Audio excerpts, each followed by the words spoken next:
Okay. Hello. Good morning. It's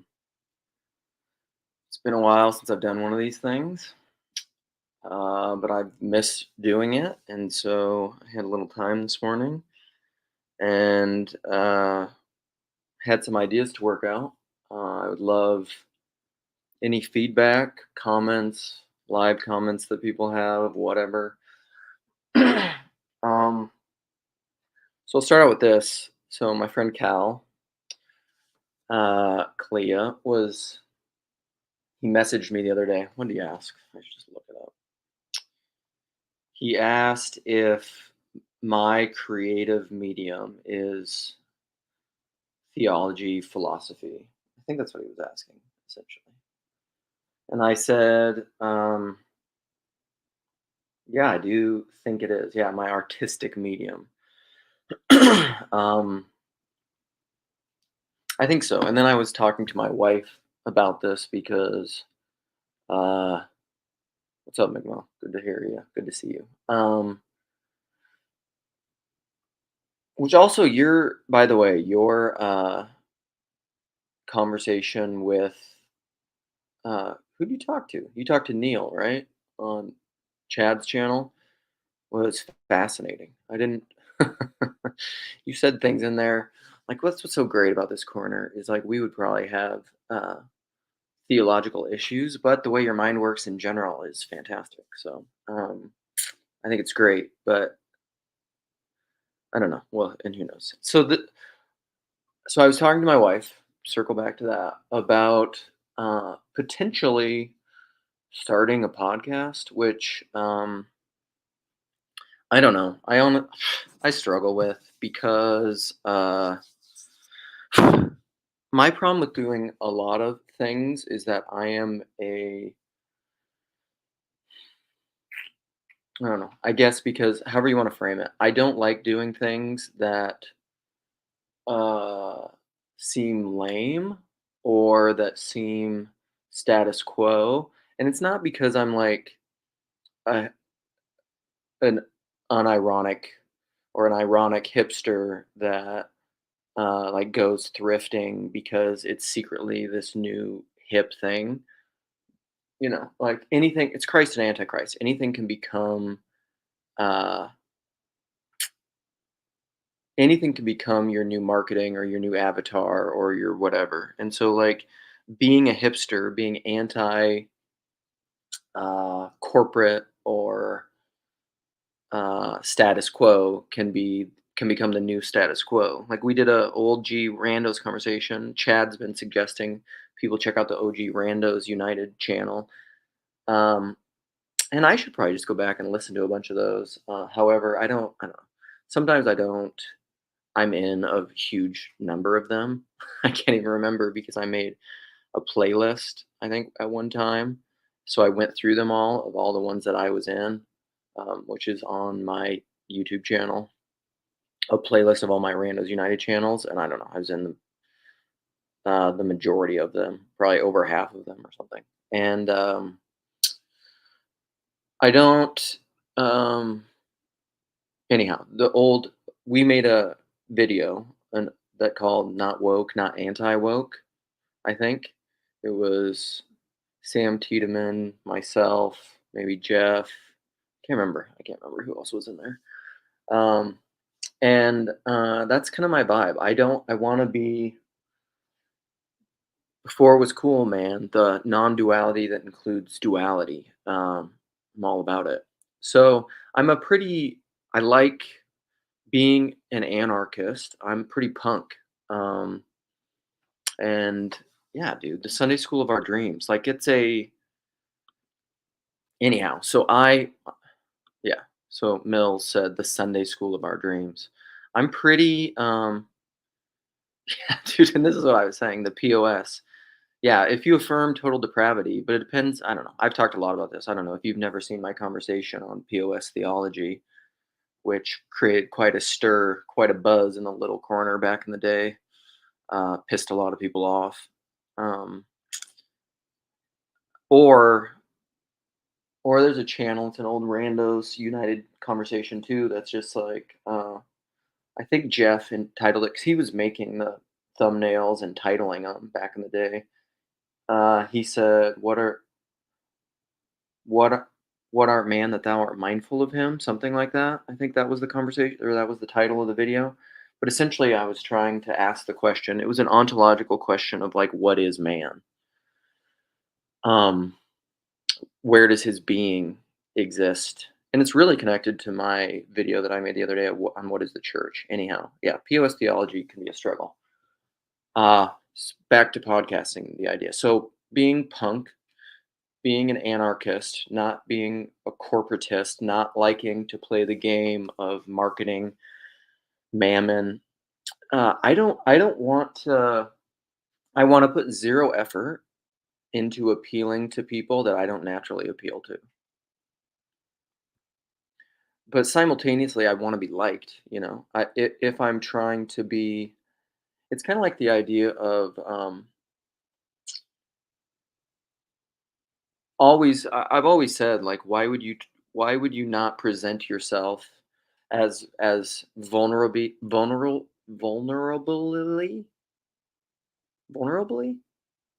Wow, this is like Paul trying to say, what did he try to say the other day? The word that he could never say. It was hilarious.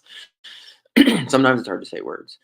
Uh, but you want to be as vulnerable as you possibly can, as authentic as you possibly can, meaning uh, true to yourself, because also you can try to be authentic and be inauthentic, because you're lying to yourself, you're faking to yourself, because that's the whole Jordan Peterson, Brothers Karamazov thing. Like, above all else, do not lie, especially to yourself. That's in Brothers K. But then Peterson says, because in so doing, you pollute your very organ of perception, of being able to discern truth and lies. Um, what up, Chad? And that's very true. So you can't discern if you're even being authentic if you lie to yourself. I mean, you're just being a liar. So all of that in starting a podcast, like starting podcasts has become popular. However, I believe that I made that one live stream, Gutenberg 2.0. I think we are in a moment.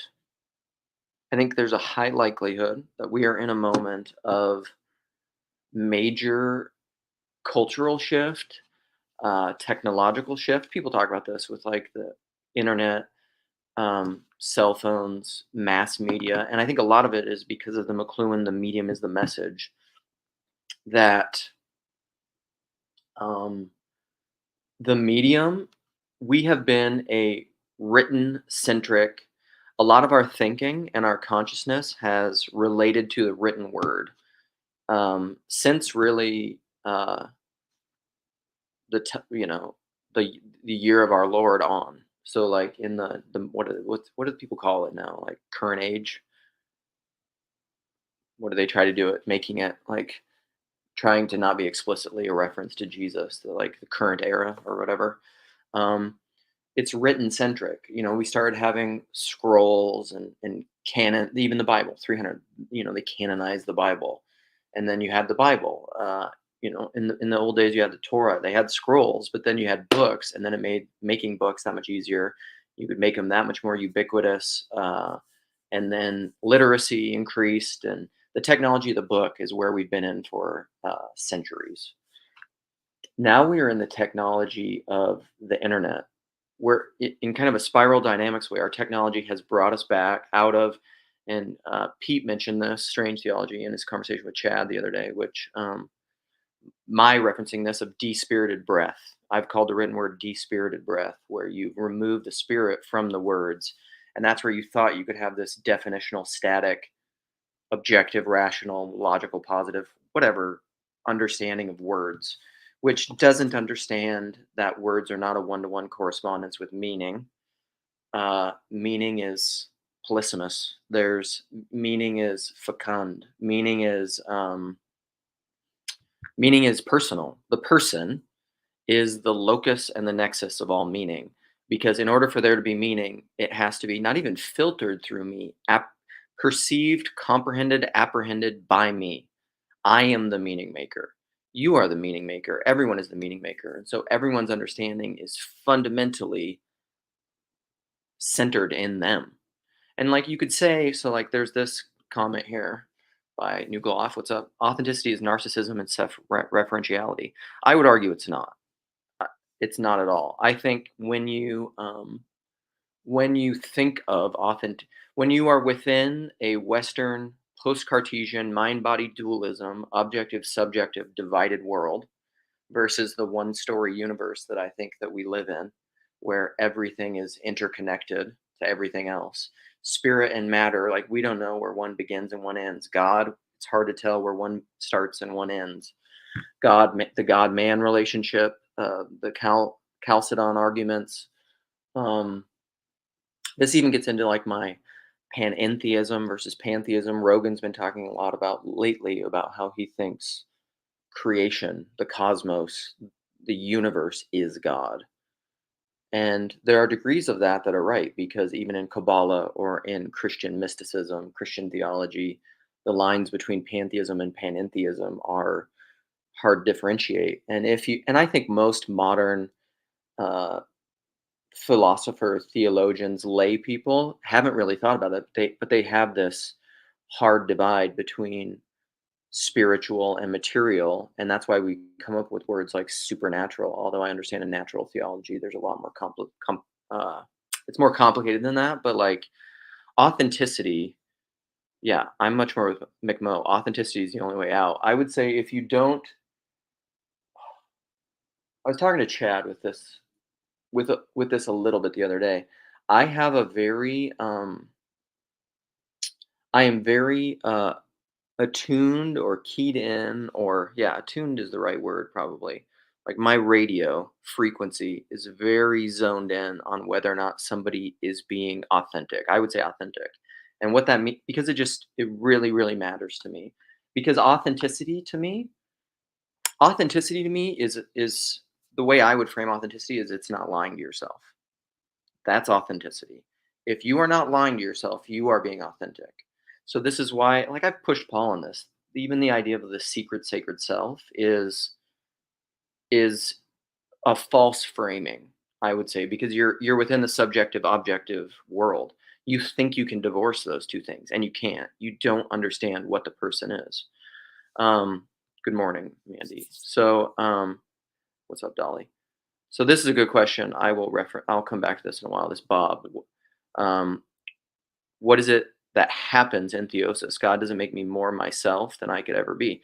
No, I think he does. That you are becoming more yourself. You could say you are remembering more of who you are. Remember, embody, because memory is that thing that exists outside of time and space, but is becoming in space and time. Like Sherry has said, is our becoming is God's becoming. And this is like the hard lines between process theism and kind of divine simplicity or classical theism is like if there is becoming, if God is just one divine simple and there are no parts to God, he's just one thing, well then it's in a sense you're a monad. How can there be, and I mean you can say there's like a relational mystical outside of eternity, like non-becoming simplicity to God that's relational, but it's I don't know, it's kind of hard for me to even talk about or wrap my head around that. Like there's a line in the liturgy that's one of those lines that's just like a sticking point for me that I don't really understand. I was speaking to a buddy at church about this, my deacon friend, who was saying he thinks that's kind of a Hellenistic Greek kind of holdover in the liturgy. It's a more Hellenistic thing, but like the pre-eternal God. What is pre-eternal? Like it's kind of a Cohen-y kind of thing, which I don't. I have no the dualism that's within. It's a very non-dual thing to say pre-eternal. I don't even know what that means. It's a very weird thing to say. So what I think happens in theosis is that our this is very much like my church. The church is the thing that is called out of non-being into being. That's also a line from the liturgy of St. John Chrysostom. So, like in Genesis, God speaks and calls things out of non-being. Let there be light. Let there be waters. Let there be separations of the waters. This is the process of creation. He's calling things into being out of non-being. I think I need to I need to dive into origin at some point, but I think this is my whole channel, the Whitestone name, also the person. I think that there exists in in a in the eternal you, the perfected you, the Whitestone name you, the name that God gives you, the name and the frame that God gives you in the end, which is also the beginning, because Alpha and Omega, the begin and the end, are kind of the same for God and for us, for creation. It's all kind of one thing. We return to the garden that's also not the garden, the New Jerusalem. Um, that perfected you is now becoming in time, in materiality, is becoming what you always already were. So I think theosis is becoming who you are, which is Christ in me, which is particular to me. Christ in me can't be something else other than me, because the me part of it is essential. The Christ part of it is also essential, same as the church, but like that's just being, right? Because if the church is what's called, or creation, you could say that too, is the called out, the elected thing, out of non-being, out of the nothing into something, then what is passing away is the false self, the flesh, the imperishable. The imperishable will pass away until all that's left is what cannot be shaken, the imperishable, the real, the ultimately real. Uh, Christ, the only existent one, but Christ has many members, and Christ has a wife. So, let's see, chat. So I'm gonna look at some comments here. So anyhow, that's, and then I'll make a few more comments and open this up. So Mandy says, let's see, Chad says, Mandy says, I think giving up searching for my own self-naming identity and submitting instead of worship of Christ is where true freedom is found. He alone can make me into myself. Yeah. Yeah, I don't know. I mean, I agree with a lot of that. But again, there is no the Christ in me is me. You can't, like, again, it's hard, you can't divorce yourself from that. So like searching for my own self-naming identity. I agree that there is no self-naming if you're talking about the perishing false self that's that's fading away, that we're called to put off and to put on Christ. But the thing that you're called to put on to what? Clothe yourself in what? Who is the self that is being clothed in Christ? What is that? That's kind of what I was trying to get at in that randos conversation, that's really metaphysical and about ontology, is like, what are you? And this is kind of my big problem with, like, and I was talking to a local buddy about this who goes to a Calvinist church and is more evangelical and Baptist. He like is within that camp, and he can get really saddened sometimes, and I can too, about just how, which is probably my live stream tomorrow, about how much sometimes people in this little corner can dunk on evangelicalism and Calvinism and reformed camps. But part of it is like, I've spoken about this before. It's like, tell me the God you don't believe in. I probably don't believe in him either. Great Rob Bell quote, which I hear lots of people bring up and talk about. I don't know if that's original to him, but it's the first place I heard it. But in the same way, you could say, tell me about the Calvinism you don't, or the evangelicalism that you don't believe in. I maybe don't believe in that either.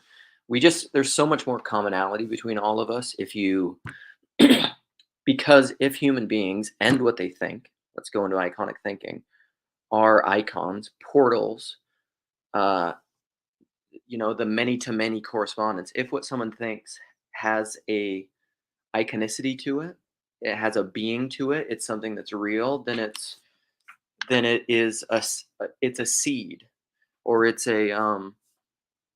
it has potential to grow into something to become. It's not a static, dead, objective thing. And so then you can then listen to someone. This is what a good faith conversation is, and agape, love what they are saying into being. You can steel man it. You can that Tim Keller Gospel Coalition conversation where, like, when you're talking to someone, you can steel man or try to understand and ask questions about what they are saying to such in such a way that you say what they are thinking or trying to express, and not only do they agree with it, but they're like, "That's better than I could even say it." That's how to have a good conversation, not to try to win in a zero-sum way and, like, prove that you are right and insist on your own way and convert other people to what you already think. Like, how boring and dumb and,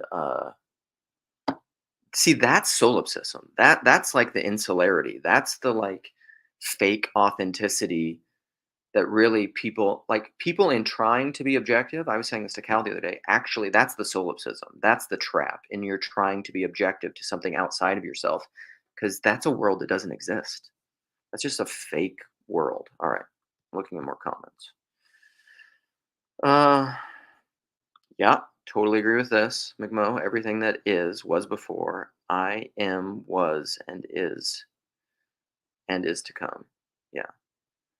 Um, Okay, Mandy. My identity can't be grabbed by me like other good things, or it will be twisted. It flows out of worship, love of Christ. Well, it can't be grabbed in an encapsulated, objective, controlled, able to be used and manipulated way, because that's mammon. And it ceases to be, that's like you cannot worship God and mammon. The worship of God is something that is relational. It has a flow to it, which allows for the many to many correspondence. The one to one correspondence is a mammon thing, I think. Well, that's so interesting, Dolly. Every word you said is like reading your mind. I think we have. Well, then we can have solidarity in having crazy, chaotic minds. But like, even when I say that, I don't feel like, even to my wife or to a lot of people, it's like my mind is all over the place and it's bordering on manic, but it feels very sane to me. It's kind of like there's that line from Sturgill Simpson from his, I mean, this is about doing psychedelics, but from his album, Metamodern Sounds in Country Music, but Turtles All the Way Down. And he's talking about DMT, and he says, some say it might make you crazy, but then again, it might make you go sane. What I think he's talking about is, like, you can get in this hyper left-brained, ordered world. I made a comment on this the other day because I feel like Malcolm and Simone Collins are very much this way. There are people that are just highly ordered and conservative in their thinking, which is fine. We need conservative and liberal people. We need ordered people because they do things in the world. But I don't understand people there's a certain kind of conservative temperament that fears the fringe, fears chaos. Think of it in very Jonathan Haidt ways, right? I've talked about this before. Like, it's the Chimera or the hillbillies, how Peugeot talked about it. Jonathan Haidt says, though, that the conservative impulse is to have a disgust reaction to what's outside. So, like, and how that applies in identitarianism is like you have a group of people that have a bounded set, confessional set of where they identify as the in and the out. So, like, pick your poison. I mean, Democrat, Republican is like the obvious one. Are you Republican? Then you're in. Or are you Democrat? You're in. And if you're not, you're out. And if you're out, I'm disgusted by you. I'm angered by you. That's like, it makes me think of like that TikTok thing, which I've never really looked into, but like libtards of TikTok or whatever it is, where it's just like the woke people just losing their mind and freaking out. You have that with conservatives too, though. Like conservatives that freak out about super liberal things and lose their mind. But that's both of those things are conservative though. This is the thing behind the thing behind the thing. Is like the label is superficial. How you act in the world is the deeper thing, the true belief, regardless of what you think about the belief. And so if you have a disgust reaction to the chimera, to the unnamed, to the chaos, to the weird thing that's outside, you're a conservative. And being conservative isn't good or bad. Like, being a conservative is good if you're conserving the right spirits. But how do you know that you're conserving the right spirits? Well, you test the spirits. Well, how do you test the spirits? How do you have discernment? It's all a personal thing. There's no law. It's love is the thing against which there is no law. And so, like, you can't make a law about how to properly discern the right testaments, because it's the identity of identity and non-identity. Then in your law, the anti-law will manifest, and whatever you think you're doing, you'll be doing the opposite of it. Which is why you can't be woke. I'm not woke and I'm not anti-woke, because otherwise you're playing the either or binary game of what I call the exclusivist religion of the right side of history. So, um, anyhow, Simone and Malcolm, I don't understand why people fear heresy from the outsider, from the chaotic, from the fringe, from the dissenter, from the norm. But you don't understand that that's only if you think of heresy in a written word, objectivist, either or bounded set way regarding propositions. But if heresy is a way of being in the world, a very Jordan Peterson, it's how you act. Are you divisive? Are you schismatic in your action? And, like, I know the propositionalist confessionalists will say, like, well, if you don't assert the right propositions, you're schismatic. I don't think that's true. Can you disagree? Can you affirm other propositions and have different ideas while not being schismatic? That's what this little corner is. That's what this is. And, like, PD and Chad brought it up in that conversation, but Paul, I think this is true. Paul said this, that he said he thinks the telos of YouTube is this little corner. I don't know. That might be right. And I think that's if so, awesome. And this gets back to my idea of the podcast, which is like basically the person. I think the future is personal. I think the medium as the message and the technology of writing made us forget. We had despirited breath. Socrates is right. The lament of the written word. Writing will make us forget. I think it did make us forget. And we have despirited breath, and that led to division. And I think what's going to happen through this new technology of long form conversations, podcasts, dialogos, having conversation outside of bounded set confessionalism is going to make us remember who we really are. Lion King. Simba, remember who you are. Because is Simba his father? Where are those lines? Like, the seed. Is Mufasa present in Simba? How does this work? All right. I agree with Mandy's take here. I don't know what was Mandy's take. My identity can't be grabbed. Yeah, it can't be grabbed. It can't be controlled. It can't be manipulated. It's a Your identity, like anything else, is relational. So, I mean, I could also talk about. Um, all right, I'm probably never going to catch up to all these comments. But this is very related to the sincerity, authenticity, profilicity stuff, which is related to Silver Door. Nathan Woods, my boy, wrote this article that he shared with me. He sent me an email the other day, but I put it in the show notes or the episode notes. So I forget this girl's name. She's a like Canadian Indian Sikhi uh, person who's like the world's biggest selling poet right now. Um, Love Sturgill. And anyhow, but he used her as an illustration to talk about these different things, which Paul talks a lot about profilicity. Confession here. I have paid no attention to profilicity. Paul would say it. I didn't know what he meant by it. That was just like one of those little corner jargon words that I was just like, I don't know what that means, but I don't care. And so I paid no attention to it. Now, my understanding of what all these words mean from Nathan's article is that so I'm going to say this and then I'll open it up, okay? And then I will, and then I'm just going to read some comments until people show up.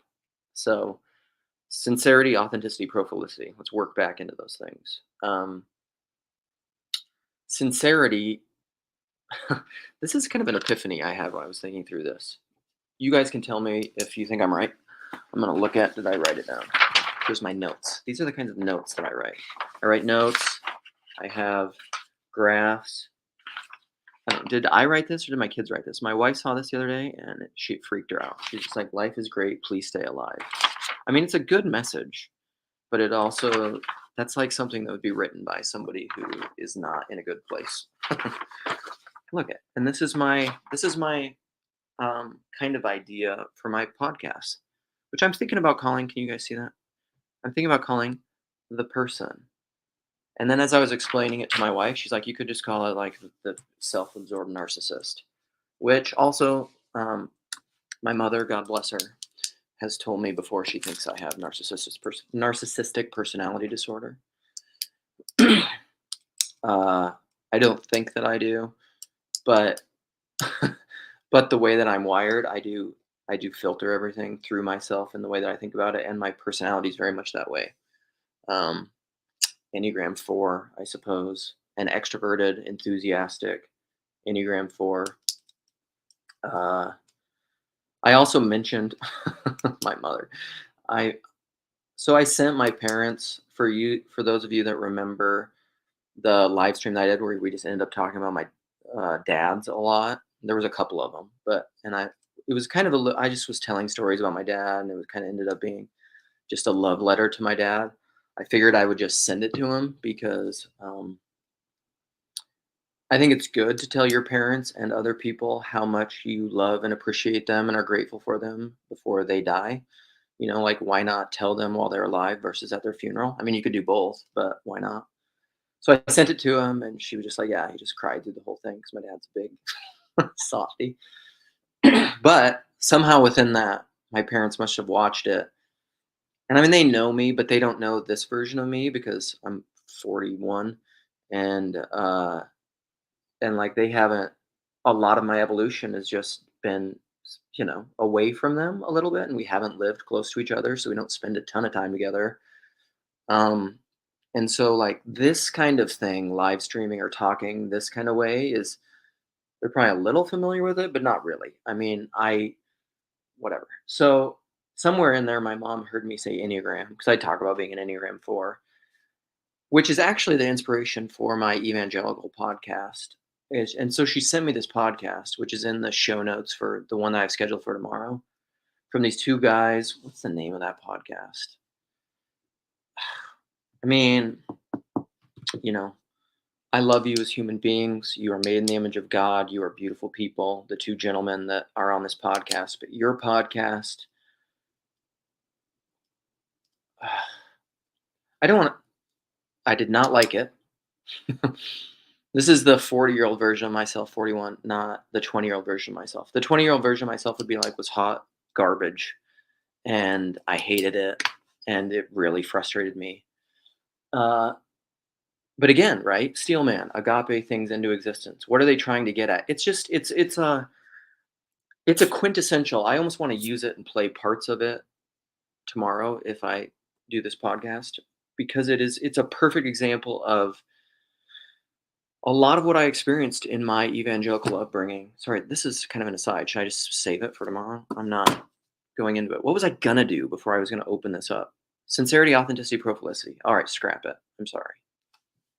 That's for tomorrow. If you're interested in that, come back for tomorrow, because it was, man. I could come up with a lot of examples of hearing sermons and hearing podcasts of people saying things as an example of how not to have TLC conversations, not to do dialogos, not to agape the opposition's ideas into being. It was just like they were just saying stuff where I'm just like, you have no idea. It's the opposite of what Tim Keller was saying in that thing. Because they were talking about the Enneagram, and I'm like, I wouldn't own your framing of this, I wouldn't own any of that. Because basically what they did, I'll just a quick one. Here's a teaser.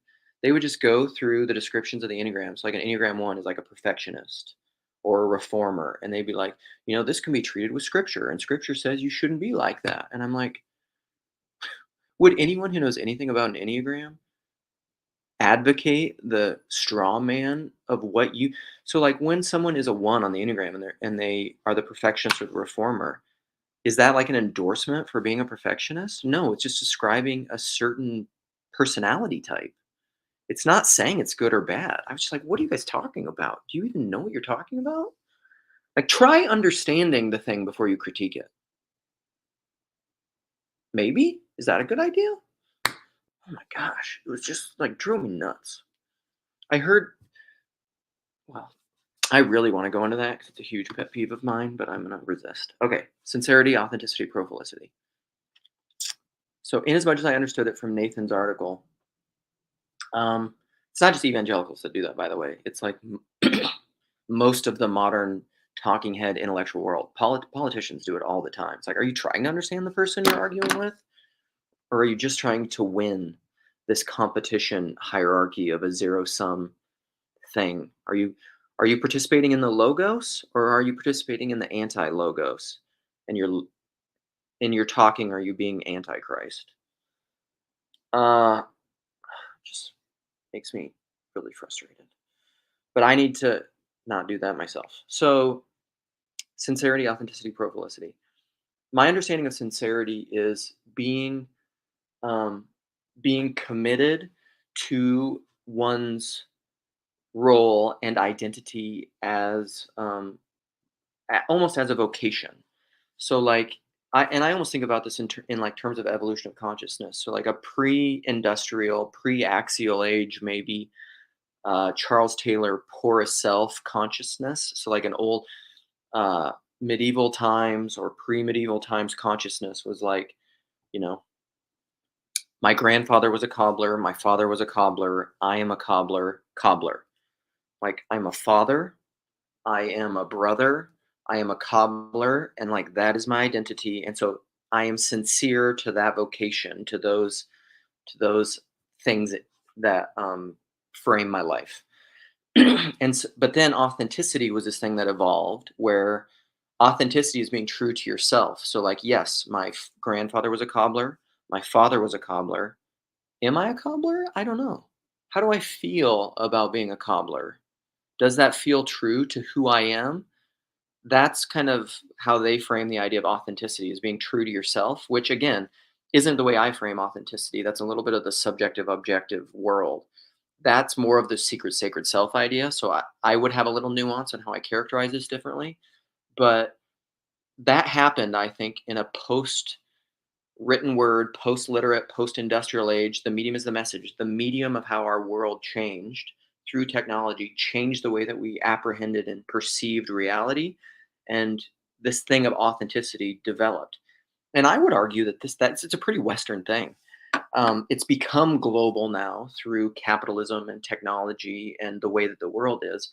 But like even now, if you go into more Eastern cultures or like really rural cultures, or even like if I go back to family, like in South Dakota or something, they live in more of a sincerity type culture still. There's a little bit of authenticity, but not at all like I am, not at all how like younger generations are. So there are like individual and cultural components to this that affect all these things. The authenticity question isn't as big of thing for them. And there's temperamental differences that affect all this. Okay. And then my understanding of the profilicity aspect then is in the age and the medium of social media, making profiles, YouTube, Instagram, TikTok, all these different things, because so many people spend so much time in social media and online. And then so like your profile, your avatar, how people perceive you online is a new way that we relate to our identity. Um,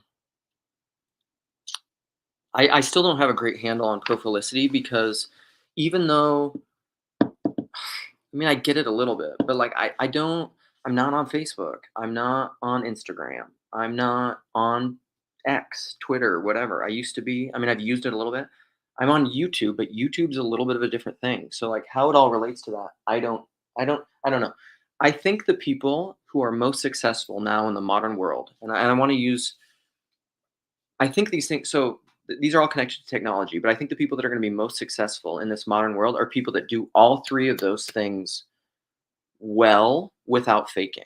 So like I want to use Joe Rogan as an example. Sorry, and then I'll go into comments. I feel like I'm not being interactive enough.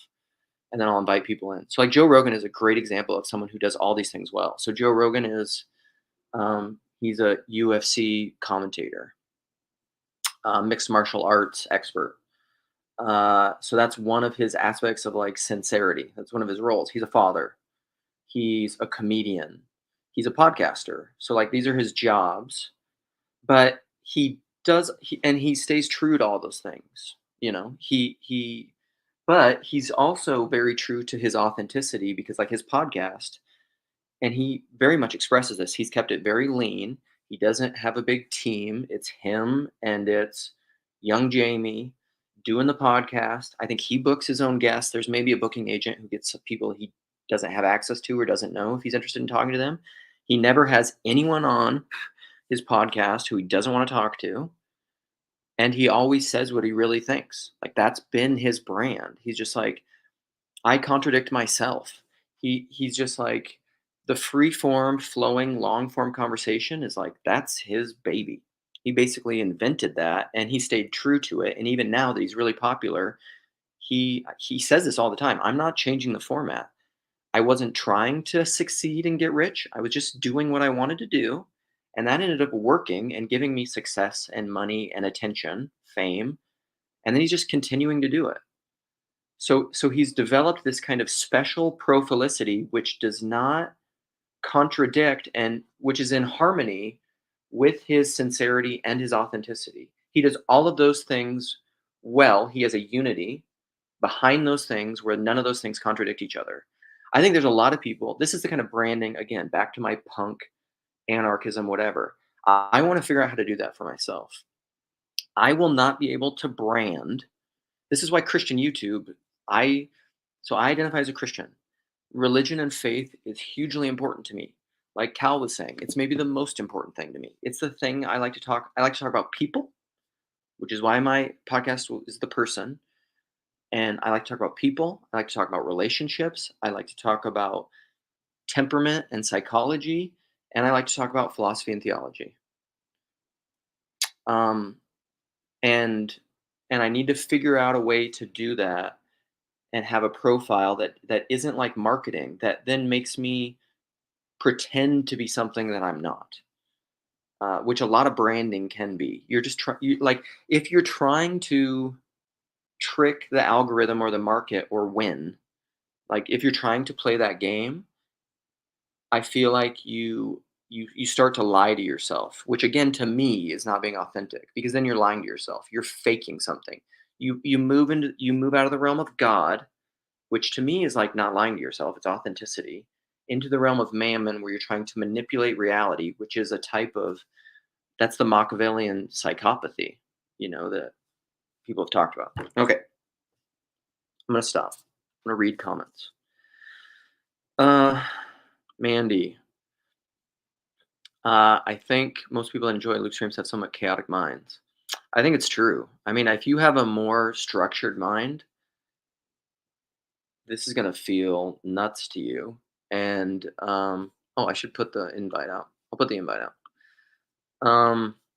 Or you're just like trying to. This was like in my book club. Um, we read Faulkner. What was the Faulkner book we read? Dang, I forget the name of it right now. But or it's like poetry. This came up in a poetry podcast somewhere recently, and people were saying, like, why don't you just say the thing you're trying to say? Why are you writing a poem? Just say what you're trying to say. That is like a textbook way to say that I am in the trapped subjective objective divided world and I have a left brain one to one correspondence understanding of language. Just say what you're trying to say. Well, guess what? That's not how language works. You are fundamentally misunderstanding language, logos, philosophy. I don't even know where to start with you if that's the frame you're in. We're in the same world, but our egos are in different worlds. And I think you have not fallen off the peak of Mount Stupid and learned Socratic ignorance where you can actually grow in wisdom. Yes, Abby. The label is superficial. How you act in the world is the real thing. Absolutely. Um, Back and forth reactions playing the same game. Absolutely. You're out of the frying pan into the fire. This is like people that deconstruct from a conservative fundamentalist. Again, what does fundamentalist mean? I'll probably talk about that some tomorrow. Christianity. and then they move over into a progressivist Christianity, which is just as, I would argue, many times just as fundamentalist and just as conservative, but with just different values. Um, so then Rocco says, how should one react to things that are disgusting then? Like things you can't type in YouTube. Uh, well, I don't know exactly what you mean. Like, do you mean vulgar things? Because someone having different ideas and disagreeing about a topic isn't, you having a disgust reaction to somebody having a different opinion about something isn't necessarily disgusting. And I know the lines can get fuzzy with that, but a lot of that has to do with temperamental openness and openness to ideas. Like I've had conversations with a lot of friends about how I could have intellectual conversations about a lot of topics that I don't even want to mention, and be and not feel uncomfortable in those conversations, where I think people with much more less openness, and I just mean in the big five kind of openness, openness to ideas, which is where you're temperamentally liberal, more conservative, less open people that have lower lower degrees of openness are just not, they don't have as much interest in talking about ideas, and so certain topics are going to be really uncomfortable for them. Probably, I think that's just a temperament thing, but that doesn't mean that I don't have moral qualms and moral convictions about some of those topics. I do. This is why I say, like, I'm more liberal than most of the liberals that I know, and I'm more conservative than a lot of the conservatives that I know. I don't know, because like a lot of people, I said this when I spoke with John Van Donk the other day, and it wasn't recorded. It was just like a conversation we had because we just haven't ever spoken one one to one, and we got to talking about something, and I said, yeah, this is why, like, I'm a pretty conservative person, which people who know me more would know, but just from a kind of surface level judgment of me, seeing me talk about these things, people might think like that I'm not conservative at all morally, but like those are different like talking about ideas and then where your moral values lie, those are kind of different things.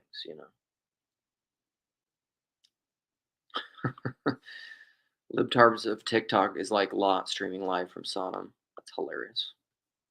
um you're kind of describing why popularly conservative men can date popularly liberal women. Both are conservative. Yeah, I think so. Yeah, you can't make a law. It gets frustrating. Well, every time you do, you get the opposite, which is why love is not against the law. You can't, against such things, the spiritual things, the fruit of the spirit, there is no law.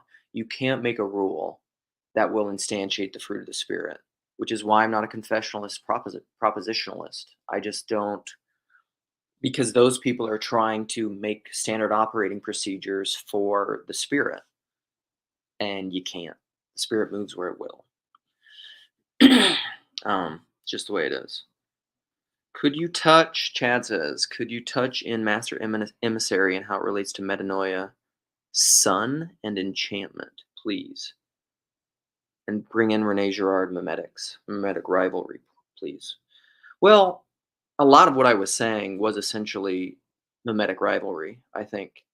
Um, I think a lot of, I mean, I just didn't mention Rene Girard and scapegoating,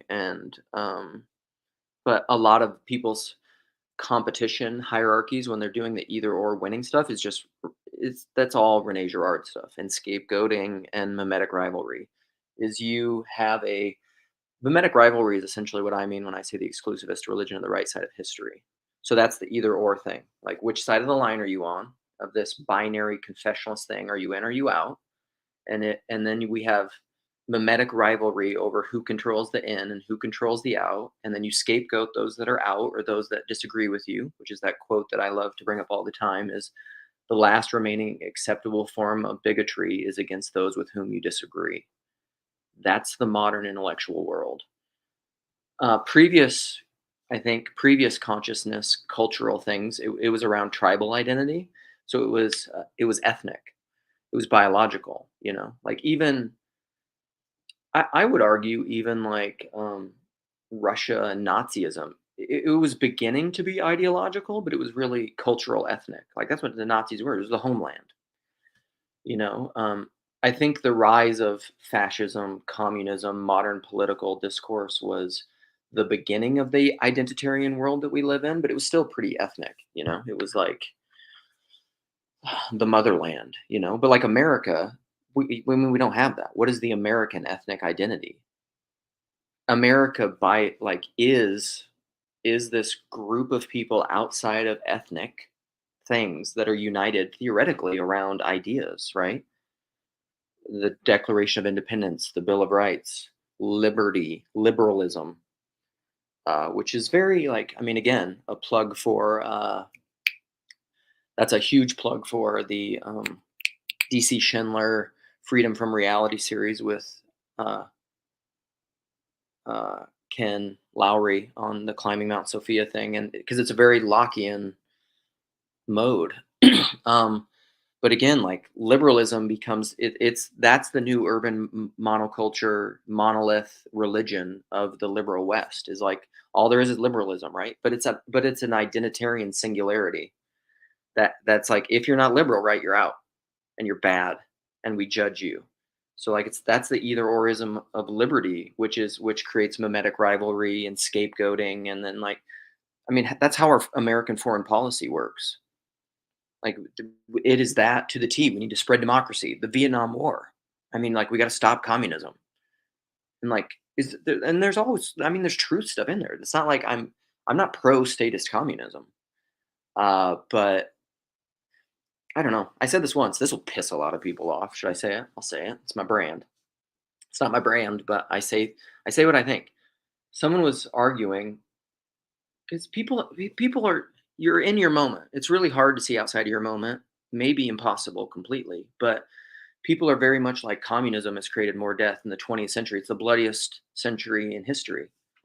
True, but time is the revelator. Great Gillian Welch song. Liberalism may be more deadly. If I had to guess, I think it will be. It's just a different kind of deadliness. It may create wars and be more deadly with just all out world wars. We'll see. I don't know. I'm not that worried about it. There'll be wars, rumors of wars. Live your life. That's what Jesus says, and I try to do that. I'm not. I mean, I can't control it anyhow, so I'm not that worried about it. Can't control anything. Uh, you know. So let go of all that kind of egoic fear. But there nihilism, depression, drug use, alcoholism, suicidality, the isolated individualism of liberalism. How deadly is that? Pretty damn deadly. Killing a lot of people. Our consumerism of the West and capitalism and outsourcing all of our pollution and child labor and the sex trafficking that we get, that the big demand is in the West. What is the cost? What's the true cost of all these things? What's the death toll for all these things that we're just sweeping under the rug? It's a lot. It's a lot. So like all the Steven Pinkers of the world and people that are like, we live in the best time in the world. You guys are fucking crazy. That's what I think. All right. I sorry, Chad. I don't know. That this could be like a whole live stream. Master emissary. I mean, a lot of this is right brain, left brain stuff too. Metanoia, sun, enchantment. I mean, enchantment to me is keeping the right brain the master and the left brain the emissary because that keeps the many to many correspondent, and the world continues will always be enchanted because the world then is an icon. It's pregnant. You don't ever think that you know objectively what anything is because you don't. That great Lilith quote, the fact is, no man understands anything. And that allows for repentance and enchantment because you're never stuck in like the certainty of your own, you're never stuck in a world where the left brain is the emissary and the right brain is the master. And that's what allows for metanoia and repentance because you can't ever repent from something if you don't want to see the thing that you don't currently see. That's what allows for metanoia and repentance. Um, I what just happened to the comments? They disappeared. I think people can make an idol out of lowercase orthodoxy. Yeah, I think people can make an idol out of uppercase orthodoxy too. Not if it's or Christ or church, even though I think all those things are right. But I mean, we can make idols out of anything. That's not an idol. Um, I'm gonna put the thing back in there because nobody's showing up, and so I'm gonna just keep going through the comments, and then I suppose if nobody shows up, I'll just shut her down. Um, Completely agree on the Collinses. I don't know. I mean, I left the last video treatment. I don't know. I was getting a lot of um, likes or whatever, but my comment on the last Collins's video, I just don't. It's not a. My thing with the Collinses is like you can't manufacture a religion. You just can't do it. It's like because anything that is real is it's a coincidence of opposites, and it's the Bishop Maximus conversations with Vervaeke. They're simultaneously emergent and emanating. Heaven and earth. They're both things at once. And so if you just want to do all emanation, but of course that's what a hyper left-brained person would want to do. A really smart person they would want to use techne to manufacture religion to stop. But the problem with that kind of interventionism is that they are not letting the right brain be the master that is open to seeing where you're wrong about everything, even though they like they say they want their kids to. I mean, I haven't followed them a lot, so I shouldn't judge them. But they say they want their kids to disagree with them about a lot of stuff, and maybe that's allowing for the emergence. I guess. Um, it's just I don't know. It's a weird thing. Again, I try to be open to even the stuff that I'm critical of because I don't know. So, um, Collins are satanic. I don't know any other word for it. I don't know. Like with most things, I try to. I don't know. That's another one of my taglines. I try to reserve judgment, but my discernment and I would tend to lean toward. Sorry, my back. I would tend to lean toward. I don't. I would not advocate for what they're doing. Uh, Obviously, because I'm not doing it. But in very much sense of the cow thing and non-judgment is if I were standing in their place, what you see and hear depends a lot upon where you're standing. It also depends upon the kind of person you are. C.S. Lewis quote from The Magician's Nephew. If I was standing in their place, and if I was the kind of person that they are, I would be them. If I had all the constraints upon me that they have on them, I would be them. And then would I be doing differently than what they're doing? By what means? Because I would have all the same I would be them. So I would be doing what they're doing. So can I judge them? No, judgment is saying if I were standing in your place, I would do differently. And I don't know, but like, what is that? Again, back to that, what is man that thou should think of him? That randos conversation. I don't know what that agency would be and where it would be grounded. Nowhere, I think. Um, yeah, I think that's the girl's name, I believe. That's the poet. Yeah, Rupi Kaur, whatever. Yeah. Um, Respect. I'm assuming CW. You're just giving me respect, which I will take. Thank you. I would love your respect. Okay, we got a Dewey Bird quote. Differentiation results in disintegration if it is not balanced by total integration of life. The total integration can be affected only through religion. Yeah, CW. I think that's right. Uh, and religion in the in as much as I understand it in the Dewey Bird sense, not in the institutional sense that most people hear nowadays when people talk about religion. But yes, religio, the thing that unites anything that is, which I would call Christ. Religio, Christ, unity, love, gravity, maybe. Rupert Sheldrake. Gravity, gravity. working against me. All right. Living for your profile. Yes, you get it. Uh, Chad, Profilicity. Is it an A? I was putting an I in there. How we build our profile, whether conscious of it or not. Yeah. So this is the thing. Profilicity, like how I present in these YouTube streams, this is, I mean, for the people that know me in real life, like some CW knows me in real life a little bit. We haven't known each other a long time. If any of my other local friends are watching this, like I don't think anyone who knows me at any degree or sphere of my stuff would watch this and say, like, that isn't the Luke that I know. I'm not. I suppose I take a pride in not being fake. I'm not, I try to not lie, especially to myself. Honesty to me is like, I don't know, C.S. Lewis, I think, said courage, but maybe it's the courage to be honest. But there's some quote I think about courage is the virtue with which, by which, it's not so much a virtue, but it's by which all virtues can be had, or something like that. Is that a Lewis quote? I think it's honesty. I don't think you can have any virtue without honesty, which to me is authenticity, not lying to yourself. Because otherwise you can be right and be wrong, or be wrong and be right. Lukeism, you'll be doing something for the wrong reasons, or in a way that is, like that Dewey Bird quote, it's disintegrated from who you are. Your eye is not one. You're double-minded, St. James, unstable in all you do. Um,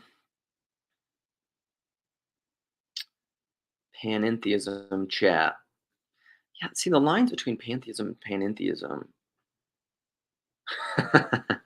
CW, I can coach you to appear less narcissistic if you like. I mean, maybe.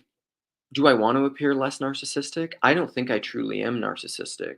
I just, I don't know. Maybe. I don't know. I've always had a hard balance with how I present myself. I've struggled with that. Like when you read the book, um, who wrote it? I hate it when I can't remember authors' names. But like How to Win Friends and Influence People. It's the dumb guy's name. It's probably sitting over there. Um, but I have a hard time. I have a hard time living in like being strategic about how I interact with people, you know, and where are the lines with proper discernment and love to relate to people, especially when they're peers. Because like with my kids, I get it, even though I'm not that particularly great at that. Like my wife is a wizard at that. And I mean this positively. She's like brilliant. I call her like the child whisperer because she knows how to engage our children in ways that if you said it negatively is manipulative, but it's also condescendingly loving, I think, which I think is a Christ-like, God-like thing, Philippians 2, somewhat. She knows how to relate to her children in a way that gets them to do the proper behavior. And somewhat that's just like meeting people where they are, right? Which is love. But there are times when I like this is how I often feel about it. I want to just tell you what I think. But there are probably times when I think people are incapable of hearing what I honestly think, and so then I feel like, but that's what I wanna do. So then I feel like if I zoom out and I start playing this game where I'm like, "You can't hear what," like, "You can't handle the truth," then and I stop back and I present that in some other way where you can hear it, it feels, I don't know, it just feels condescending to me. It feels like I'm not treating you like a peer. So, like, I don't know. That is a struggle for me. It always has been, and I don't know how to navigate it. I'm less idealistic about it than I used to be, but still pretty idealistic. Am I catching up to these comments? Has anybody come in? The mosaic self. Um, this is when I was talking about narcissism. This is a long time ago. How far back am I in the comments? The comments are like, oh man. On the topic, the mosaic self, McMo says, yes. On the topic of narcissism, have you read Christopher Lash's book, Culture of Narcissism? Good book. Felt naked when he described the subject in the culture of narcissism. No, I have not read that book. Um, Anselman says, "You seem very attached to the propositions of the Enneagram cult." But again, Anselman, like, if you and I sat down and had a long form conversation again, like, this is the same thing about that I was saying about the guys that did that podcast. The Enneagram is, it's not like all models are false, some are useful. If you use the Enneagram as a model, and if it's useful to you, use it. If it's not, don't use it, you know? To the holy, all things are holy. So, like, if you find use for the Enneagram, use it. That's cool. If you don't use it. But like, to, even the way that you frame your sentence is a frame I don't suggest. That I would say you're framing it in an objectivist way, like the Enneagram cult, like as if the Enneagram is a static thing. Again, I don't think anything is. I don't play the objectivist game, so I don't really agree with that. I have found personally a lot of value for the Enneagram. That's probably for a myriad factors. And if you don't find value in it, fine. You don't have to use it, you know? Cool.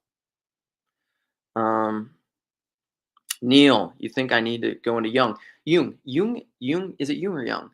I think this is very much, Jung is an example for me. I would put him in the category, I've always known this too. This is like my gold, my metal detector thing. I've always known there's gold in Jung. Origin, Bob Dylan. There's a lot of things that I haven't just dove into that I know I would love and find tons of value in. And um, just for whatever reason, I've either, other things have been more salient. I haven't found the time, or like for a lot of these things, like when I go into Jung or Origin, I'm gonna go in deep because I don't. I'm very, it's O Town. I'm all or nothing. I'm on it all or nothing at all. O Town. Check it out. I'm a very all or nothing person. So I can't just dip my toe into you. I just, anyhow, the idea of your secret sacred self calling you into the future of your meant to be self. Yeah, I don't know. Is that a Jung thing? Probably. Let's see. What is the podcast? I'm thinking about calling it The Person. And it's a very Luke thing. It's going to be about me and not about me. Both. Coincidence of opposites. Simultaneous reciprocity. Do I know the origins of the Enneagram? No, the podcast that my mother sent me was supposed to go into that. I don't care. Like, I don't care. Uh, I mean, it's not that I like, again, like, that question is framed in an, it feels like is framed in an objectivist way. Like, I don't care about the origins of the Enneagram, really. Um, to the holy, all things are holy. Christ plays an antichrist. So, like, if someone were to argue, like, it came out of, it's even like the people that are really against syncretism, and they're like, like Christmas trees, is that really Christian? Or like, what are the origins of Halloween? Do you know where it really came from? I don't care. Like, just that whole game is boring to me. It's boring. Sorry. Um, Sometimes Thomas says, sometimes I want to say that there's a such thing as being dogmatically against dogma. Sure, you can. That's Vervaeke's adverbial versus adjectival, and Christ and Antichrist. Could you be dogmatically against dogma? Yep. Could you be could you be propositionalist and being anti-propositional? Yes. That's my, not woke, not anti-woke. This is where, this is something that's a little hard for me. If people have advice on this, so this little corner is a thing that's been around for a long time. I've been in it since basically the beginning. Um, I've had probably at this point hundreds of conversations, both recorded and unrecorded, with people about lots of topics. I don't know how many times people have said that I'm like, this kind of comment. You can be dogmatically against dogma, or like, are you being, and which is a very like Christian. This is why Christian YouTube wouldn't work for me, or Christian apologetics. Like, it's just not going to work, because I would be triggered and frustrated constantly, because there'd be people like, are you being propositional in your anti-propositionalism? In your saying things are outside of logic, is that a statement of logic, or reason? or something, and I don't want to do the kind of non-conversation, non-talking that you're trying to have. I don't want to have. Like, I don't want to have that conversation. So, and I think, I guess that's discernment on my part. It's just like I don't want to engage in that. Um, Absolutely this. I don't know what this is quote is from, but absolutely. It's like that Tim Keller thing from the Gospel Coalition. If anybody wants to search it out, I've put it in YouTube comments before or in the description, but it's the Gospel Coalition, Tim Keller, Matt Chandler, and Michael Horton of like White Horse Podcast, whatever. That guy, he's a reform podcaster guy. Those four talk about how to disagree. YouTube, it's on YouTube. It's fantastic. Tim Keller, How to Disagree. And it's phenomenal. I agree with it completely. I don't disagree with what he's saying. I think very few people do it. It's kind of like Christianity hasn't been tried and found wanting. It's not been tried or whatever. The same with how to disagree well. It's not, it's just never, people don't try to not disagree well. you know, you can disagree, but then there's a way to do it well. And it's a different spirit. Again, it's an adjectival versus adverbial.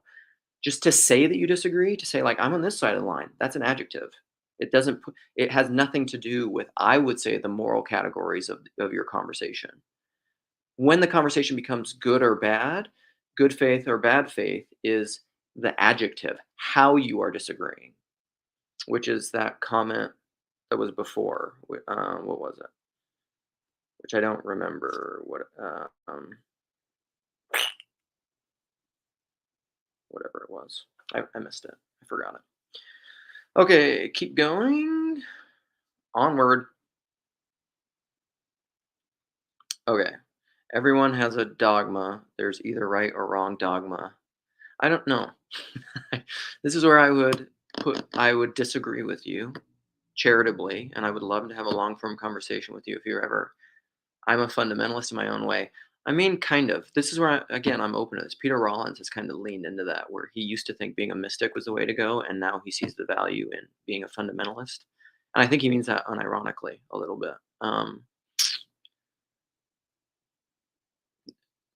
I think this is what Jordan Daniel Wood's whole podcast, History and Dogma, is about, where their first episode was about Blondel.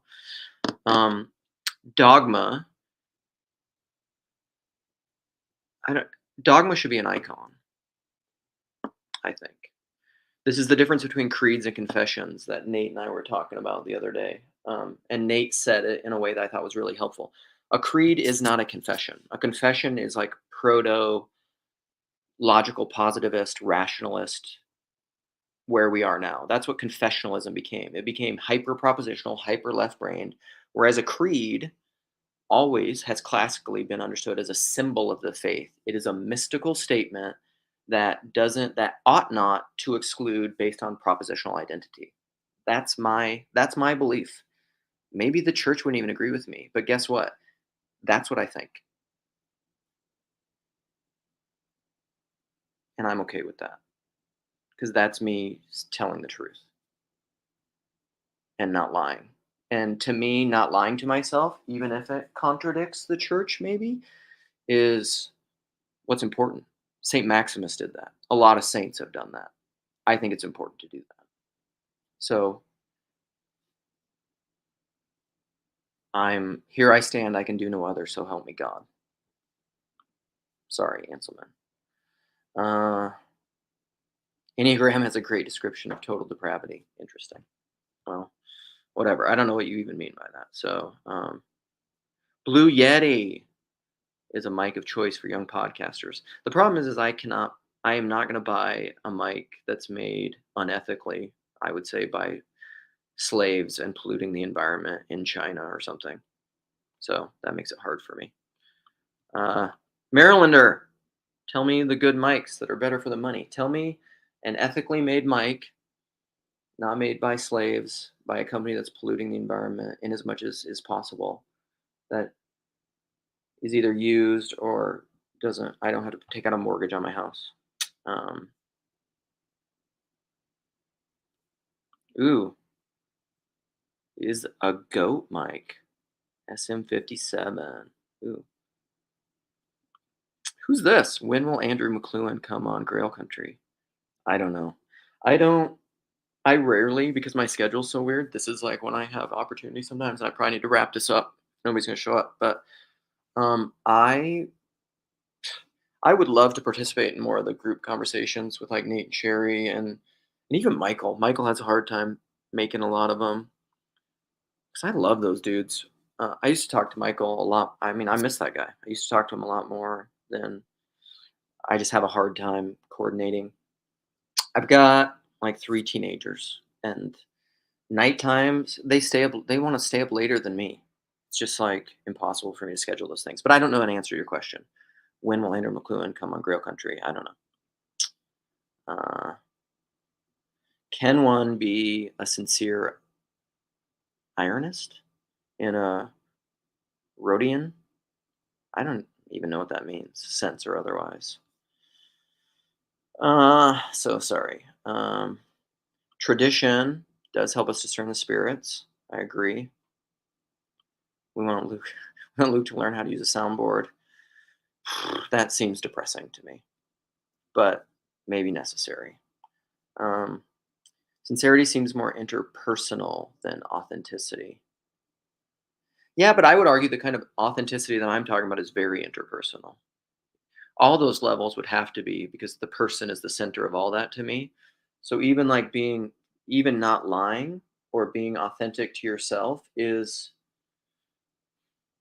I see what you mean. I mean, in a sense, it seems like it's the least relational, but it's almost like a proper self relation, your relationship to yourself, because that's a relationship too. You know, love, do unto others as you would have them do to you, the golden rule. Or people have said you can't love others if you don't love yourself. There is a there because we are also persons. We have an interrelation, I would argue, or like Paul talks about. He talks about just psychologically with his consciousness congress, but the person is the relationship of all the different realms of your morphic fields, your physical body, your mind, your soul, maybe your all those things. The self is the nexus of all those things, and so a proper self love. We talked about self that'll trigger people too, but we talked about that in another podcast or live stream. Is I don't think authenticity is probably that. But it's not like it's independent because no man is an island from all your other relationships.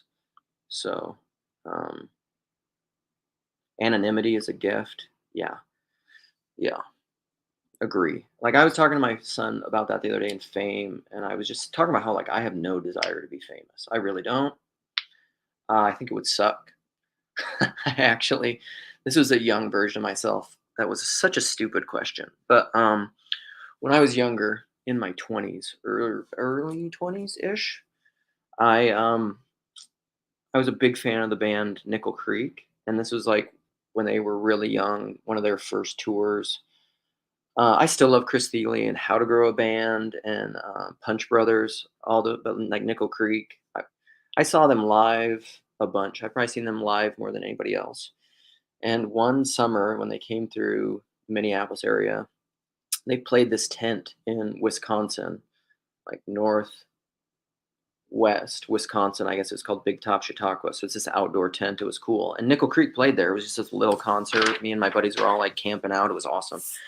And we went to this concert and we met them afterwards. We stayed long and they like came out of their tour bus and met everyone.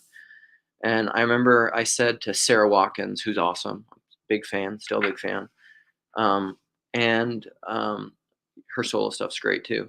She came out, and I think my first question to her was something like, "Does this suck being famous?" And she like looked at me and like was just kind of set aback and was just kind of like, I mean, I don't know. And she's like, I'm not really that famous because like at that time they weren't that huge. I mean, they're not like A-level celebrity famous or something, but and I was just, I don't know. In retrospect, I was like, that's such a dick question to ask, but it's very the young version of me would, you know, unfiltered, I would just say things. But all that to say, I don't have. I said it's like anything. It's like the fairness. When I talk to my kids about fairness, I said nobody really wants it to be fair. They want things to be fair when they want the fairness to work toward what they want. But, like, if something is unfair in your advantage, like, say, my kids, like, if all of a sudden I cut up the cake and you get a bigger slice of cake, you're not like, "This isn't fair. Like, I should have less cake." But if you get less cake, if you get a smaller piece of cake, you're like, "It's not fair." What's that tell you? You don't give a shit about fairness. You just want more. Same thing with fame. People don't really want fame. They want the things that they want from being famous and not the negative things, which is why they don't want. So, like, I want attention when I want attention. I want money when I want money. I want influence when I want influence. But when I don't want those things, I don't want those things. So, like, if I'm famous and I go out for like a date, a first date with someone, I'm married. I'm not, just hypothetically, I'm married. I'm not going on dates with anyone. But, like, if I was famous and I went out with my wife to dinner, do I want a bunch of people coming up to me and giving me attention? No, I don't.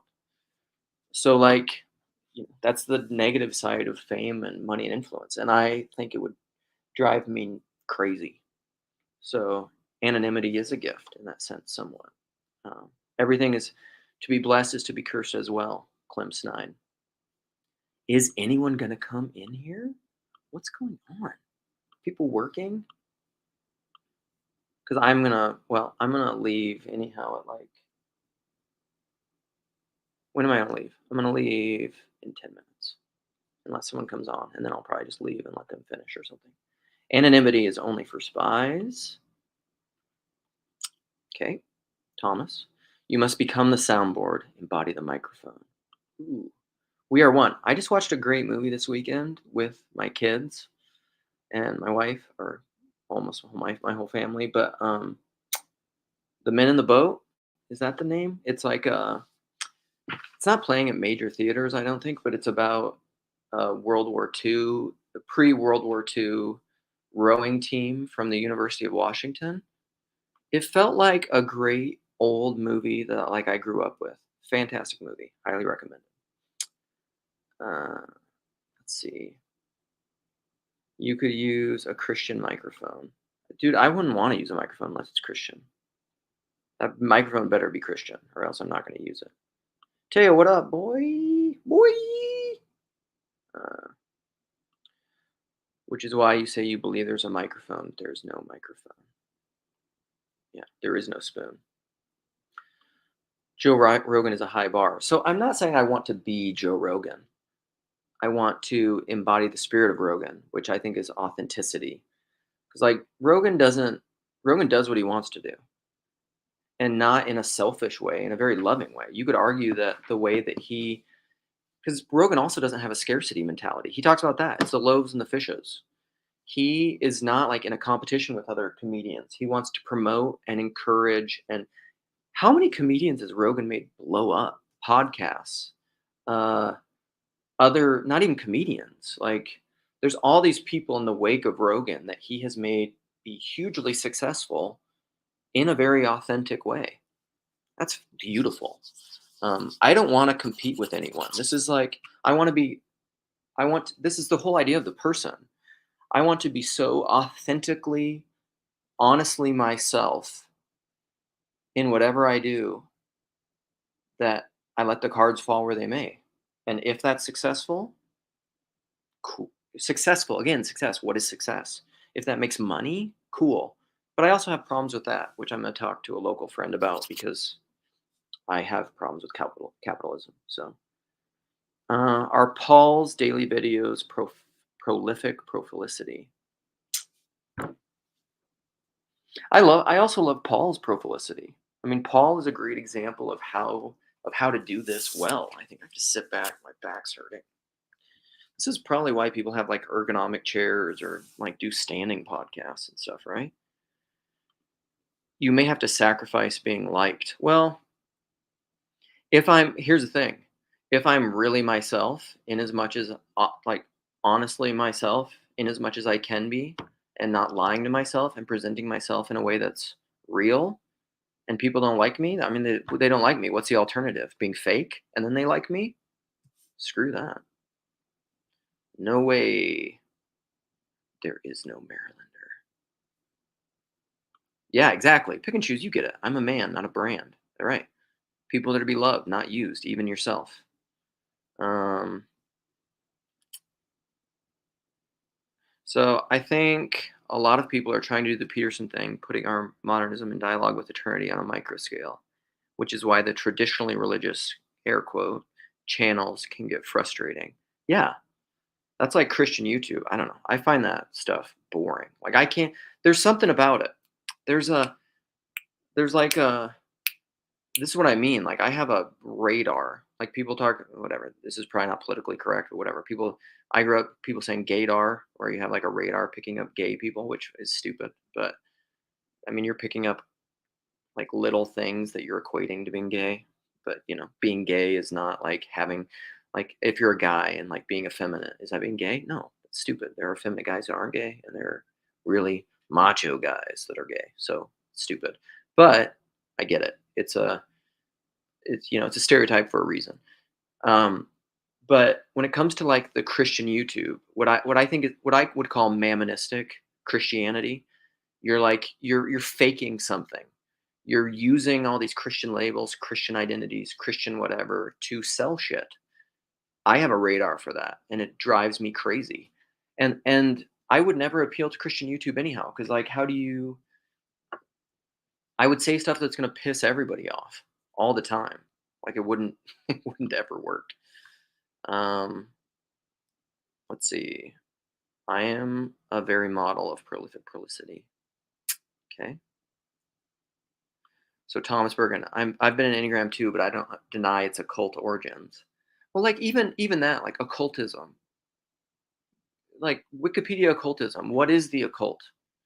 It's a study of esoteric things.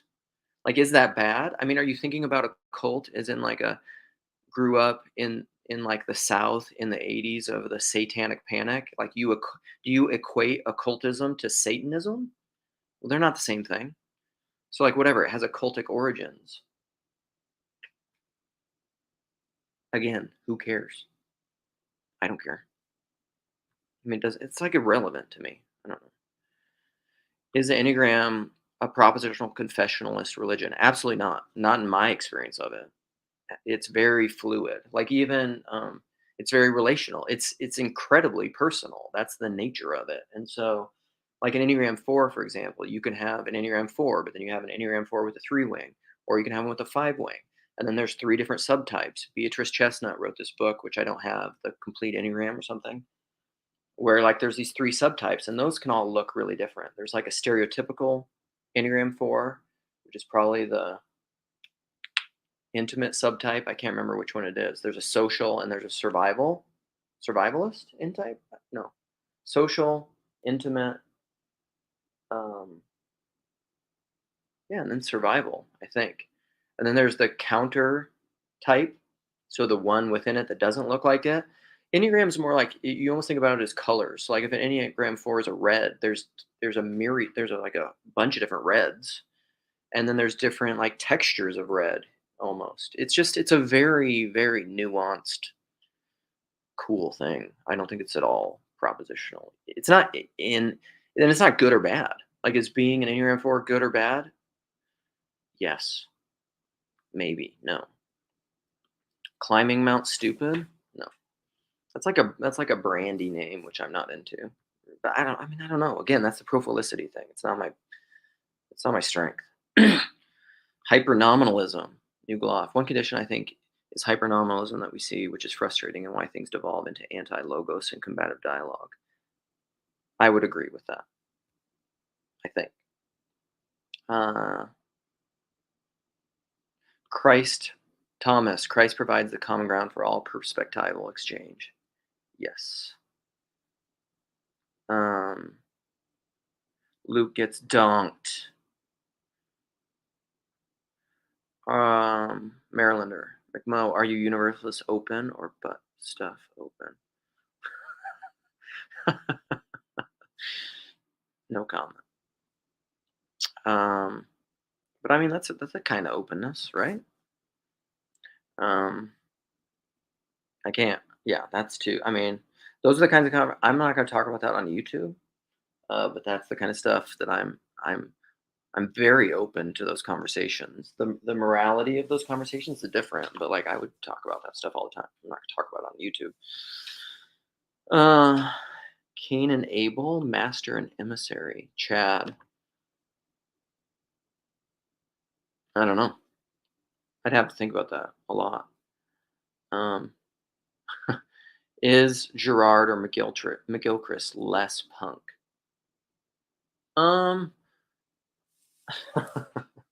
I don't know. I don't know a lot of. I mean, I've seen McGilchrist in enough podcasts where I have an idea of his personality and stuff, but I don't know with Rene Girard, and I don't know which would be less punk.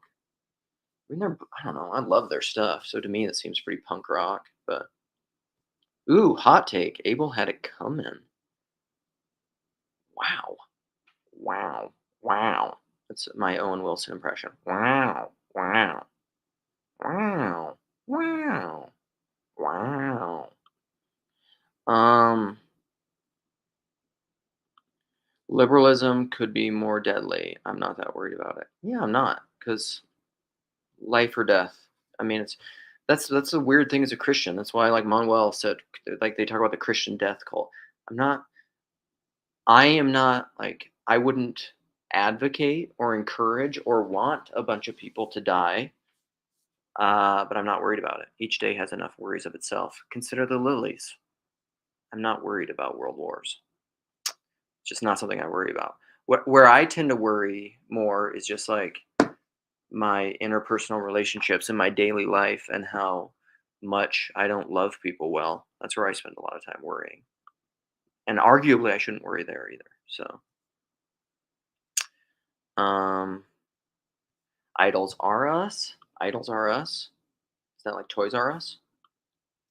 Um, New Glop. I would show up if you weren't at work. I understand. No problem. Joseph Smith did it. He did it. I don't know what you're talking about, but he did it. Um, yeah, I agree with this too. Politics is all about gathering your friends together to defeat your enemies. Yeah, it ain't really about loving your enemies. I know that. Um, let's see. Yeah, the Collinses, I don't know. So Bob says the Collinses seem to be in a mode of not being able to perceive any enchanted world like Homath, and said, um, I don't get music. Ups is delivering me a package. Don't ring the door. You see me sitting at this table. Is that just like is it like a habit? They have to? Maybe they have to or they get fired. Put in the comments. Who did you deliver? Graham, did you deliver packages for Ups? Do you have to ring the doorbell? Um, oh man, that's a big topic. What's the difference between this non-judgment and determinism? I was actually just thinking about this morning.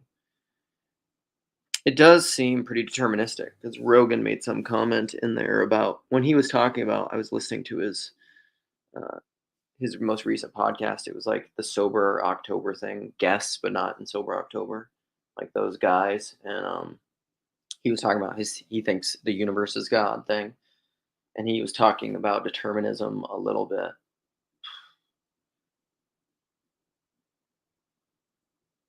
Yeah, that's a complicated conversation. The best thing on it, I think, is Jordan Peterson talking about determinism and free will. There's a video on it, which is actually very good, and he talks about free will, but as it relates to time. So at the moment of a decision, I think there is no free will. That the action is determined. And actually, the Leibniz studies, maybe Rupert Sheldrake talked about this in his book Science Set Free. By the time you recognize or think you're making a decision, your body's already made it. It's already done. They've done studies on this, and so you are more free the further away a decision is from you. Um, but but yeah, I don't. And how that relates to non-judgment, yeah. In that sense, I'm kind of a determinist, but determinism also kind of smuggles in certain ideas of linear progression of time, and it excludes like telodic causality from the future or retro causality. It's all that's kind of the same thing. But I don't know a ton. Okay, Euclid. I don't know a ton about Rosicrucianism. I'd like to know more because it's coming up in a few things. Like I'm currently reading Little Big, which talks about Rosicrucianism. It came up somewhere else recently. I don't know a ton about it. Like that's something that's a question for Nate. Nate knows all that stuff, or Jedediah, or people that read more books than me. And Freemasonry, I don't really know much about. We used to have a guy who was on the Bridges and Morning Discord all the time. What was his name? Who was a Mason. He was really into Freemason. Dolly, yeah. Have any of you met a real narcissist? Luke isn't one. Yeah, that's true. I have such high compassion and empathy, like on a big 5 temperament thing, like my compassion is 80th percentile. I care so much about other people and what they think and what they feel that I don't really think I can be a narcissist technically, even though I think about myself a lot. So Dale Carnegie, that's it. Wow, that's how far behind on comments I am. Yeah, how to win friends and influence people. Okay, I'm just gonna go. Should I just go to the end? Okay, I'll work back. Yeah, totally agree, William. Past, present, and future all play in consciousness. CW. I should really show up there one day during a live stream. Yeah, however, depending on the situation with if I were here alone, maybe. And how would you know if I was here alone? And if you just showed up to my house without asking, theoretically, that's a cool thing. But depending on the situation, it might not be cool. But I mean, you could, you live in my city and you're a friend. You have the freedom and the welcome to just show up at my house. I just might say you can't come in for whatever reason or something. Ups is not at my house. Ups lives in Cyprus. So, I mean, he could be, I guess. Maybe he showed up, but I don't know how you'd know. You'd have to know insider information. You'd have to know people who know me and where I live. There's a few people in the corner that know where I live within the megaplex of Minneapolis, but yeah. Oh, okay, Graham. Now we know you're supposed to ring the doorbell, but they never do it when they drop at my house. Huh. Agree. Don't worry. Repent and love more. Liberalism is death. Christianity is life. Yeah, I mean, I agree. We are going into the new Middle Ages, a technocratic dystopia with a smaller church. Liberalism, any ism, is death, because it's a closed circle of the serpent. It's trapped in on itself, you know. All right, folks. So, oh, dude, interesting. Nice, brother. We'll probably run into each other somewhat. I drive through Mankato a lot when I'm going to visit family, um, or a fair amount, a couple times a year. Mankato's a cool little town. I like it actually, and you could come up sometime for an estuary, but maybe you're too busy. Start your own estuary. Uh, Retro causality and chat management. Yeah, totally, dude. All right, so I'm gonna wrap this up. We no guess, and my throat. I can already feel my throat because I've just been talking myself for an hour and 40 minutes. Crazy is that closely. So I'm planning on doing one of these tomorrow, I think, where I talk about my history with evangelicalism, what frustrates me about it, probably why I left. I'll get into my story a little bit. Also, what I really love about it, what I really learned about from it. Um, you rascal, you sneaky rascal. How am I sneaky? I was just shutting her down. Oh, sorry. I mean, I was catching up on the. I really just get to my desk after I've taken the kids to school and all those sorts of things, and the Yeah. Californians are just getting to work. Not even really. So. Well, it's good to see you anyhow. I would love to just schedule a chat with you sometime anyhow. We haven't. I just Sure, haven't that would got. be good. I So, haven't what do gotten you to think talk. of the Collinses? I was talking about that a little bit I earlier. heard. I heard. Did you hear that part? Well, only a little bit. I was like fast forwarding, waiting 10 seconds to hear what you're talking about. Fast forward a couple minutes. What's he talking about? Fast forward a couple minutes. What's he talking about? Dude, Gavin did a AI thing on one of these live streams, which that whole thing is crazy of how they put in the timestamps and all the topics and things. Mhm. But it did it on one of my live streams, and I was just like, "Holy cow!" Of like the topics that I switch and change, and then the subcategories. It's kind of amazing. It's pretty good. Yeah, I think he's dropped a couple of those in my comment section. I'm like, that's better than my description that I put in the body of the YouTube video. Yeah, so it is good in that sense, but it also shows just like how all over the place I am because it's just unbelievable. Oh man, I believe it. That's funny. That's funny. So yeah, the Collinses, I don't. So the comment I left in Paul's video yesterday, I'm probably gonna bolt in like 10 minutes too because I don't have much voice. No But problem. Yeah. is the thing about it to me, and this is just my thoroughly Christian side, is it's to me, it's all about Christ. It's all about Jesus. Just Mhm. always has been, always will be. And it seems like to me with their kind of creating your own religion, doing like how can the person of Christ be central in a religion like that? It can't be.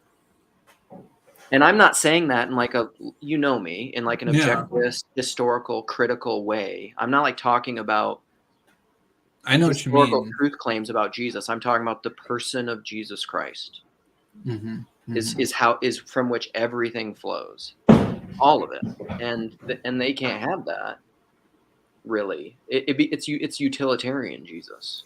Yeah, and humanity has tried fertility cults in the past, where your highest god is fertility, and I think that it's you can't just have an objective like fertility as your main goal, and because it'll make an idol out of fertility, which is one of the oldest human idols. And I think that while I do agree that they're like, look, we're in an unprecedented situation. And I like when I was fast forwarding, you said something like, look, liberalism might prove to be more deadly. Perhaps the way that liberalism is more deadly is infertility and sterility and intergenerational death. Yeah, Not warfare, which, let's it just might be say too. lack of warfare is a relatively nice thing, all things considered. But if it just leads to sterility and voluntary intergenerational suicide, then that's a different kind of deadly.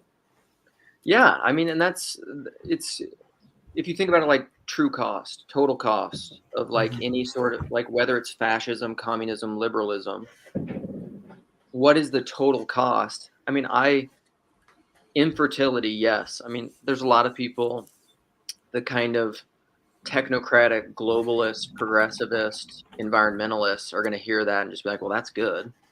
Mhm. Because, you're having less kids, that's wonderful. Fewer kids, less kids, fewer. Fewer, Yeah. because I you're mean, quantifying it, so you use yeah, fewer. yeah. But I just Yeah. didn't know with like, yeah. So, that's definitely a factor. No, I think that's a great point. But also like, I mean, all the things I listed in liberalism, like it's just we sh- we shove all the death of liberalism under the rug and we put it where we can't see it. Like there's tons of suffering that comes from liberalism, but people act like this is like the greatest thing Mhm. since the invention of the wheel. And I'm just like, you guys, come on. Like people that are in that's always been a struggle. This will probably come out tomorrow, but like in any group I've ever been in, my orientation has always been like to criticize the group I'm in and Yeah. myself, not the people outside of the group. Yeah. But Yeah. I just don't understand the kind of people that have no eyes to see their own problems and the log in their eye and in their group's eye and want to criticize everybody outside the group. I'm just like, that seems so bass backwards. I like bass fishing. It's one of my favorite activities. I know. Okay, you do the last word, Sam, and then I want to go. What do you Do you have have a things? question for me? Let me think. Do you have oh, yeah. So I thought this was a great thing that came up in Chad and Pete's conversation on Chad's channel. I don't know if you follow those, I but didn't see that. No. they brought up something that Paul said. Paul said that he thinks TLC is the telos of YouTube. I think it's certainly About a good telos of YouTube. I mean, it's funny because if you think about it, well, like what does YouTube want out of YouTube? YouTube wants to sell ads. And we're yeah, a decently good way. If like everyone had various little corners like this, and we either were subscribing to our mothership or getting ads in the meantime, but still very engaged, and we're relatively wholesome. I think that YouTube would be perfectly happy with that, the company. And I think it's a very good way to use it. Although, who's to say that Mr. Beast isn't the telos of YouTube? You know, Mr. Beast is the biggest YouTuber. He makes those videos that are like, I gave $10,000 each to people if they could live in a shopping cart for 20 years, or you know, like various like weird contrived games with big cash prizes, and he's yeah. the largest YouTuber. Who's the arrows of YouTube? Me. Yeah, that's always Luke's job. The arrows. Yeah, I don't know. It is interesting in the sense of like the kind of evolutionary cosmic white stone name polar bear telotic thing pulling you toward the future. If it really is this kind of Christ consciousness, which is love and relationality and love of enemies and love of everyone, then what will really win out in the long term is not the kind of gaming, working the system to make the most money, capitalistic, cutthroat, I want to win, scarcity thing. That can't win in the end, because that's not love. That's just winning. The thing that's going to love is what's best for you, what's best for your family, what's best for your neighborhood, what's best for your society, what's best for your nation, what's best for the world. Over the longest time horizon imaginable. Yes. And maybe you, I mean, does YouTube have the capacity to optimize for that? I think so. Maybe. I like I said, I don't see. I think YouTube, the company, is relatively happy with people who use YouTube the way we do. Although, you know, small channels, like because you and I, you know, we're uploading a bunch of things, so they have to store our videos on servers somewhere. And if not a ton of people are watching them, the server cost per viewer cost is not as good as Mr. Beast. But still, that's the kind of stuff I come to you for, Sam. That kind of thought is something I would never think. Well, I may or may not work for the company that owns YouTube, but actually I have very little to do with YouTube, honestly. I tell them what their internet bill is every once in a while. All right. Well, thank you for coming in and popping in. Everyone should go see. Let me see. Plug it again. When is this happening, CW? Tomorrow? Your maiden voyage, initial release at Christian Diaspora. And he's interviewing all of our favorite whatever Nathan is. Yeah, and right? Nathan, Isn't that what CW Weeks is doing? He's interviewing Nathan Ormond, and even Nathan in criticizing this little corner and everything else and all the problems he's had with it. I heard him because I popped onto one of his live streams once and talked with him, and I said something, and I know it stuck in his head because he brought it up at a different time, but because I was saying something like, it's deeper than ideas, man, and he's said it about me mockingly later. So you can ask him if it's deeper than ideas. It's deeper than ideas, Luke. Truth.